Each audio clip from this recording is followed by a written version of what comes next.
নমস্কার বন্ধুরা, আজ আমি খাগরোল পাতা বাটা দেখাবো। কড়াতে তেল দিয়ে নিলাম, দুটো কালো জিরে দিয়ে নিলাম ফোড়ন। কালো জিরেটাকে ভালো করে ভেজে নিয়ে তারপরে ওই বাটা খাগরোল পাতাটা দিয়ে দেবো ওপরে। কাঁচা লঙ্কা, রসুন বাটা আর কাঁচা লঙ্কা রসুন বাটা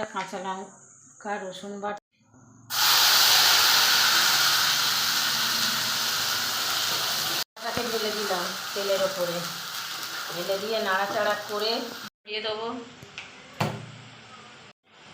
দিয়ে নাড়াচাড়া করে এবার এটাকে ভাজা ভাজা করব।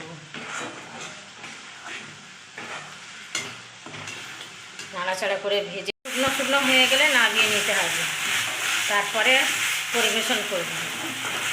পাতা বাটা রান্না আপনারা যা বলেন, কেউ ঘ্যাটকুল বলেন, কেউ খাগরোল পাতা বলেন। আমার রান্না হয়ে গেল, এবার পরিবেশন করব।